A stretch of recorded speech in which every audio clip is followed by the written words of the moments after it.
Jinx and Jayce never meet in the story. For the two most important characters determining the future of Piltover, it's interesting that they never interact. Yet, there are countless parallels between the two sides of the same coin. Jayce is a herald of creation, Piltover's golden boy, as his dreams single-handedly pushed himself and Piltover to the forefront of the world. Then Jinx, as the harbinger of destruction, whose actions tore everything away from her, is shunned from society as she decides to tear down everything herself.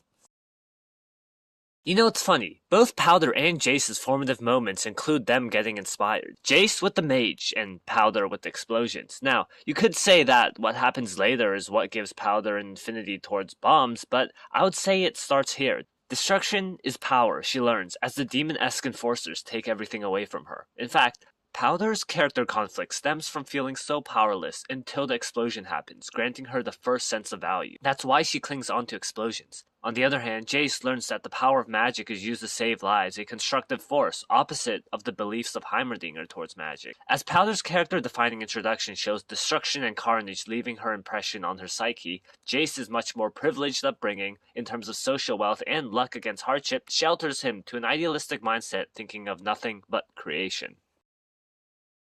Jayce and Jinx also go through the same character arc in the first act. Their parallels are first shown to us as Powder admires Jayce's workshop and his work ethic, viewing the scientist as a sort of kindred soul. Their lives clash as Powder accidentally blows up Jayce's lab, which inadvertently causes the main conflict for both of their story arcs. The Council simultaneously started cracking down on Jayce's experiments and searching for the explosion's culprits.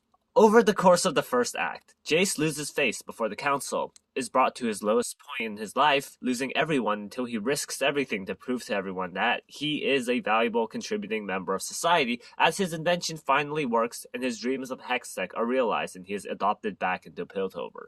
As for Powder, Silco's attack threatens to take away everyone she values, but after getting left behind by Vi and hitting a new low, she risks everything to prove everyone that she is useful. As her invention succeeds, only to cause the death of her family when they are oh so close to getting out, and Powder truly loses everything in her life. However, her potential is seen by Silco, who takes her in. Both Jayce and Powder's resolutions involve using Hextech to achieve their goals to vastly different outcomes. Jayce's tale is one of success, luck, and ultimately privilege, much like Piltover as a city, while Powder is in essence a failure and a bringer of unluck. Perhaps if she grew up in an advantaged position like Jayce, would she be able to blossom into someone shining just as brightly as him? Much like the story of Zon, her circumstance made sure she was never able to do anything constructive, as the environment tore pieces from Powder until only Jinx is left. The word Jinx is something that brings bad luck, while Jayce is a variation of Jason, meaning healer and cure in Greek. Even down to their names, they represent opposite. Jayce is frequently symbolized with hammers, a tool for building and development. This is fitting, as like a hammer, Jayce is dependable, useful, and a symbol of progress. As for Jinx, she is characterized by an explosion, brass, dangerous, sudden, and a force of destruction. But conversely, a hammer is also a tool of destruction, smashing, crushing, and crude, just like how Jayce sometimes goes off on his own to cause reckless damage. Similarly, explosions don't necessarily have to be bad, as they are needed to tear down the old to make room for something new to be built. But the hammer and the bomb are symbols of change. Jayce could be one of progression, growing every day in popularity, success, and influence, while Jinx's regressive tendencies prevent her from forming mutual relationships, taking pride in her abilities, and valuing herself as a person. Yet, in the end, Jayce and Jinx are both personifications of Piltover and Zon, creation and destruction, progress and regression. The second act is basically all of the inevitable developments from the time skip. Vi confronts Silco and meets Jinx. Jayce takes up politics. Victor invents with an infinite supply of resources. Caitlyn immerses herself in investigative work. Mel grooms Jayce, and Jinx confronts the past. For Jayce, he simply broadens his resume and starts getting involved in Piltover's government. Who better to lead Piltover than the symbol of Piltover?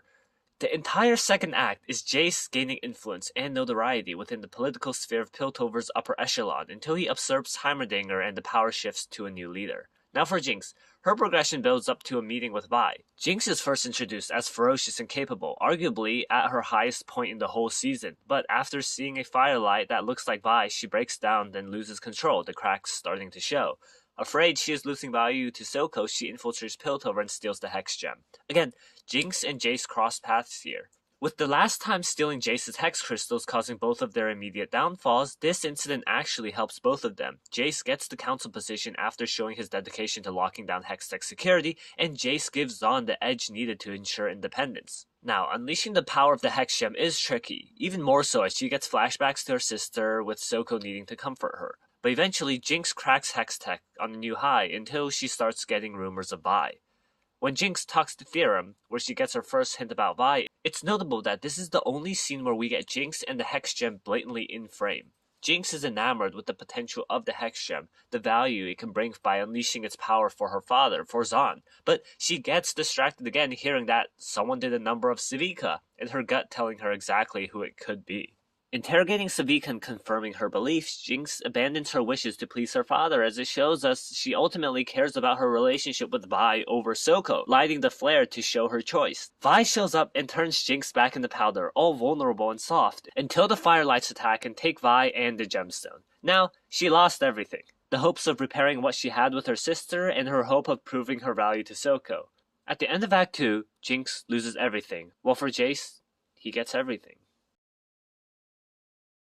I tackled this previously, but Jayce and Jinx are both circumstances of their environment. In very essence, Jayce is privilege, which is undoubtedly what led him to create Hextech. He was able to afford a trip to God knows where, which brought him a life-changing experience to motivate him. Pair that up with attending Piltover's prestigious academy and sponsored by one of the most prominent families in Piltover, Jayce was able to research Hextech to the point right up until a breakthrough.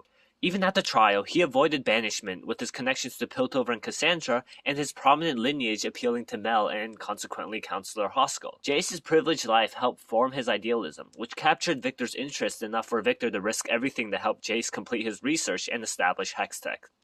Even when he became a councilman, Mel was basically grooming him to become a head of the council, effortlessly manipulating the others to grant him a seat and ousting Heimerdinger. But just because Jayce is privileged doesn't mean he doesn't deserve his success. Jayce worked tirelessly researching Hextech in secret, and used Mel's advice and his talent for networking to accumulate his political influence. In fact, it is Jayce's inner ambition, drive, intellect, and overall talent that is what drew people to him. Jayce carved out and built upon his success from everything around him. Now, for Powder, it's a much different story. She lost almost her entire family from the get-go, and living with Vander is still great, but nothing like Caitlyn's giant bedroom. I get the feeling that Vi and Powder aren't super well off, even under Vander, and it makes sense because Vander is the type to share his wealth to ensure everyone's quality of life. Even with no resources, a young Powder was still able to nurture her talent for invention by creating amazingly creative contraptions. But by the mere circumstance of Zaun, she wasn't able to grow like Jayce was able to. Instead, her precarious circumstances just caused more unluck for her. Enforcers beating down her hometown, political instability wiping out the rest of her family. She just got unlucky as the world kept taking from her. Even under Soko, who was able to fund her inventions, she lacked any social structure to guide her towards substantial greatness like Jayce. Soko's kind of a shit dad for not getting Powder into Piltover's academy and instead nurturing her psychopath behavior by sending her on missions to kill people. But that just wouldn't be Zaun, would it? Zaun is wild and resourceful, and keeping Jinx that way is what truly makes her the true embodiment of the city. Much like how Jayce's privilege made him into the pinnacle of success and more privilege, Jinx's experiences with disaster and tragedy brought scrappiness and resilience, forging her into someone Zaun can count on to fight for what they truly want. Both Jayce and Jinx are products of their environment, molding them to be true representations of their respective city, and to be able to guide their cities to a new tomorrow. If you ask a lot of people what their favorite episode, song, or sequence is, it's always between these three. But the majority opinion always seems to be Act 2, these walls come tumbling down, and Vi meeting Jinx. I think that's because Act 2 actually offers an ending of some sort. Acts 1 and 3 are more setup arcs, with Act 1 setting up the rest of the Piltover story, and Act 3 setting up the war to unfold in Season 2. Well, for Act 2, it fully wraps up all of the plot threads given in Act 1, and maybe that's why the fans are so fulfilled with it. Now, understanding that Act 3 is a setup act, it makes sense why plot threads are building and why things are getting flipped on its head. Case in point, the complete reversal of Jinx and Jayce. Jayce is a force of destruction in this act, removing Heimerdinger from power, building blockades to heighten tensions between the two cities, and building a weapon to kill some kiddies in Zaun. Jinx, on the other hand, builds herself and Zaun up, retrieving the Hex Gem and confronting all of her interpersonal conflicts at the Tea Party. At the end of the whole party, Jinx realizes that although she valued the relationship with Vi more than Silco in Act 2, Vi will never truly love her more than Silco would. She feared her whole teenage years that she will be a detriment and Silco would abandon her, but even when screwing up the most she's ever done, at the mentally weakest moment of her life and killing Silco, he still treasures her above all else and calls her perfect. Even for Vi, her anger tore through when Powder screwed up. After losing Silco, Jinx understands that she lost Vi too, long ago, and that she only has herself. Jinx, accepting who she is and tying up all the loose ends in her head is fucking scary. Look at the dullness in her eyes and the collectedness in her speech. Jinx built her up to become a true herald of destruction, one this half of the city needs to create an independent Zaun. As for Jayce, his reckless behavior does nothing shy of serving as a learning experience for him and bringing Zaun much closer to war. It's indicative that Jayce creates something new this act, his hammers of creation now turned into a weapon of destruction, while Jinx took control of her explosions to forge her Hextech rocket launcher, the base violence necessary for the creation of a new Zaun.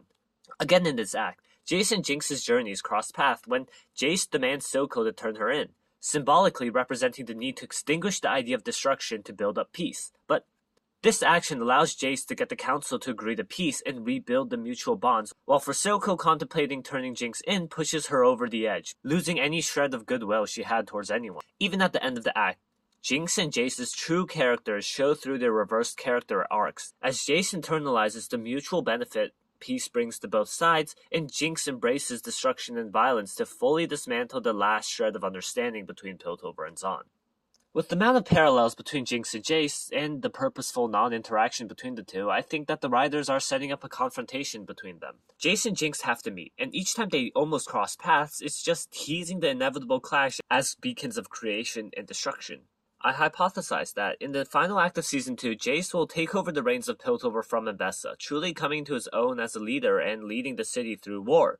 Right before the climax, which I predict Jayce is going to destroy the whole city, Jayce will try to stop Jinx. I really hope Jinx gives him a privilege check in the encounter. That would be very in character and a great point of development for the both of them, and Jinx will ultimately defeat Jayce. This symbolizes destruction triumphing over creation as Jinx levels all of topside. I think it makes sense for the most climactic fights to happen in the last act, and we are getting Jayce versus Jinx, Vi versus Jinx. Again, it would be more emotionally impactful and narratively rich to finish off the series with Vi versus Jinx, but any way you spin it, Jayce is going to lose. If he defeats Jinx, then Vi versus Jinx is not happening. So Vi manages to stop Jinx somehow, and I would like to see Jayce and Jinx share a moment of understanding between each other, but that's wishful thinking. Basically, Jayce will meet Jinx at some point next season, they will fight, and Jayce will lose.